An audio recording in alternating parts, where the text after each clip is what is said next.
ঈশ্বর কেন ভালো মানুষের কপালে এত দুঃখ লিখে রাখে? কম বেশি প্রত্যেক মানুষই কোনো না কোনো পরিস্থিতির ওপর ভিত্তি করে দাঁড়িয়ে এই কথাটি বলেছেন যে ঈশ্বর কেন ভালো মানুষের কপালে এত দুঃখ রাখেন, কেন এত দুঃখ, কষ্ট, যন্ত্রণা ঈশ্বর প্রত্যেক ভালো মানুষকে দেন। আজ এই বিষয়টি সম্পর্কে কিছু কথা বলবো এবং আমি নিশ্চিতভাবে বলতে পারি আজকের পর থেকে আপনি আর এই শব্দটির ব্যবহার করবেন না যে ঈশ্বর কেন ভালো মানুষের কপালে এত দুঃখ লিখে রেখেছেন। প্রথম কথা, যদি আপনি বাগানের সবথেকে মূল্যবান ফুলটি হন অথবা বাগানে উপস্থিত সবথেকে সুন্দর ফুল আপনি হন, তাহলে যারা ফুল তুলতে আসবে তাদের প্রথম নজর আপনার দিকেই পড়বে। যত কীটপতঙ্গ থাকবে, মৌমাছি থাকবে, তাদের প্রথম মধু সংগ্রহের ঠিকানাটা হবেন আপনি, যেহেতু আপনি হলেন বাগানের সবথেকে সুন্দর ফুল। যে গাছে যে ফলটি সবথেকে বেশি সুন্দর এবং সুস্বাদু বলে বিবেচিত হয়, সেই ফলটিকে মানুষ সবার আগে সংগ্রহ করতে চায়।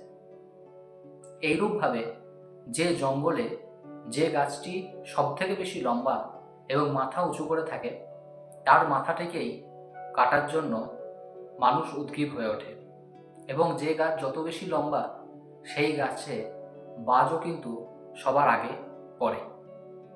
এই কথাগুলো বলার পেছনে কারণ হচ্ছে, যদি আপনার জীবনে দুঃখ কষ্ট আসে, তাহলে নিজেকে ছোট করার বা নিজের ভাগ্যকে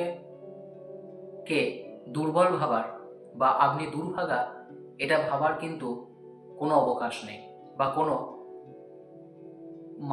আমি বলতে চাইছি যে কোনো কারণ নেই, কোনো যৌক্তিকতা নেই।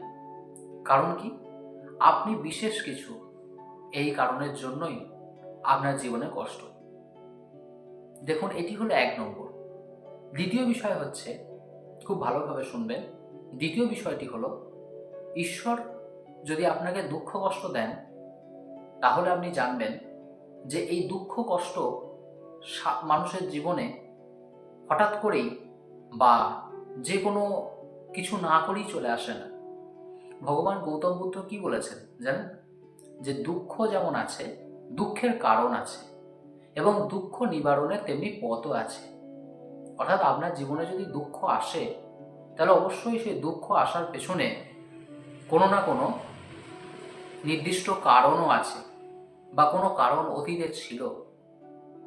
এবং এটা ভাবার কারণ নেই যে দুঃখটাই আপনার জীবনে থেকে যাবে। একদিন আপনার এই দুঃখ থাকবে না। অর্থাৎ দুঃখ নিবারণের পথও কিন্তু আছে। এগুলো আর্য সত্যের মধ্যে ভগবান গৌতম বুদ্ধ বলে গেছেন।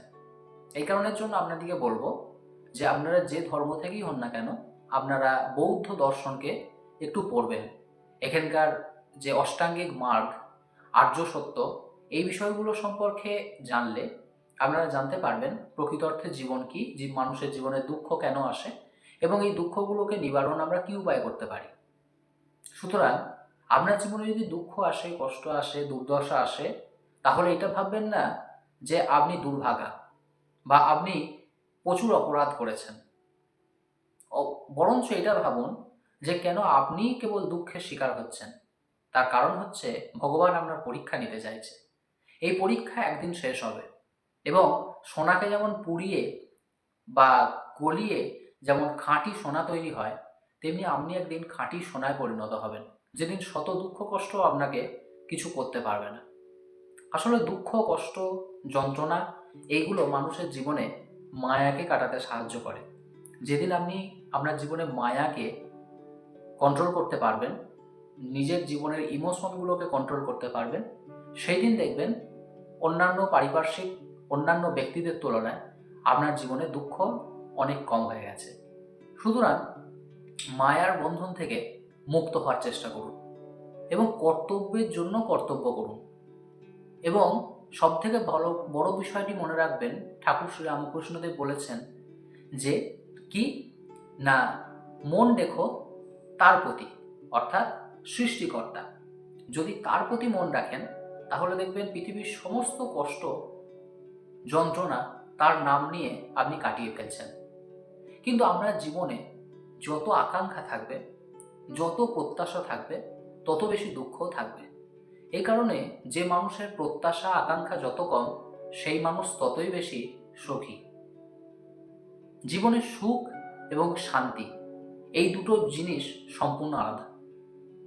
অর্থ, প্রতিপত্তি এগুলি মানুষের জীবনে সুখ এনে দেয়, কিন্তু শান্তি তা কেবলমাত্র অন্তর্নিহিত পবিত্রতা থেকেই আসে। শান্তি আসে সৎ কর্ম থেকে, সৎ চিন্তা থেকে এবং সৎ ভাবনা থেকে। যদি আপনার জীবনে শান্তির অভাব হয় তাহলে আপনার একটি গুরুত্বপূর্ণ পথ আপনি অবলম্বন করতে পারেন, যা হলো আপনার ইষ্টকে স্মরণ করা এবং প্রতিনিয়ত তার নাম জপ করা, এবং দিনের সকাল এবং রাত্রি এই দুইটি সময়, মূলত সকালে ওঠার পর এবং রাত্রি শুতে যাওয়ার আগে এই দুই টাইম আপনি কিন্তু মেডিটেশন বা যোগা করতে পারেন, যাতে আপনার মানসিক শান্তি এবং স্থিতিশীলতা আগের তুলনায় অনেক বেশি বৃদ্ধি পাবে। তো ভগবান আপনার ভাগ্যে দুঃখ লেখেননি, আপনার ভাগ্যে দুঃখ লিখছেন প্রতিনিয়ত আপনি। জীবনের এই যে বিষয়গুলো যেগুলি আমি বললাম, আশা, প্রত্যাশা, কাউকে থেকে কিছু আশা করা, কাউকে নিয়ে কিছু মনের মধ্যে চিন্তা করা, ভাবনা করা, এই বিষয়গুলি যদি জীবন থেকে দূর করে দিতে পারেন তাহলে দেখবেন অনেকাংশে জীবনে এই দুঃখ কষ্ট দূরে চলে যাচ্ছে। এবং জীবনে সর্বোপরি মনে রাখবেন যে ঘরে যে মাতা পিতা রয়েছে তাদের সেবা করতে।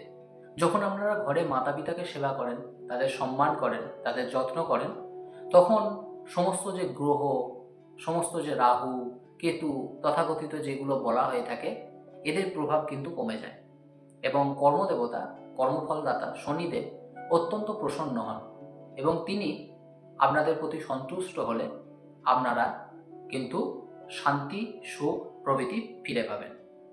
এর জন্য কোনো পাথর ধারণ করার প্রয়োজন নেই। প্রয়োজন হচ্ছে প্রতিনিয়ত সৎ পবিত্র চিন্তা, চরিত্রকে সঠিকভাবে পরিচালনা করা, চারিত্রিক গুণাবলীকে ধরে রাখা এবং মানুষের সাথে ভালো ব্যবহার করা। এর দ্বারাই আপনি আপনার জীবন থেকে দুঃখ কষ্টকে দূরে সরিয়ে দিতে পারবেন। তবে মনে রাখবেন, দুঃখ চিরকাল থাকবে না এবং যার সুখ যদি আপনার জীবনে থাকে, কিছুক্ষণ পরই দুঃখের উদয় হবে। আবার দুঃখ যদি থাকে, আবার কিছুদিন, কিছুক্ষণ, কিছু মুহূর্ত পর সুখ আসবে। এটাই জগতের নিয়ম এবং এইভাবেই আমাদেরকে জগতে, এই মায়ার জগতে থাকতে হবে। আজকের ভিডিও ভালো লাগলে অবশ্যই চ্যানেলটাকে সাবস্ক্রাইব করে শেয়ার করে পাশে থাকবেন। ততক্ষণ পর্যন্ত চলি, দেখা হচ্ছে নতুন কোনো ভিডিওতে।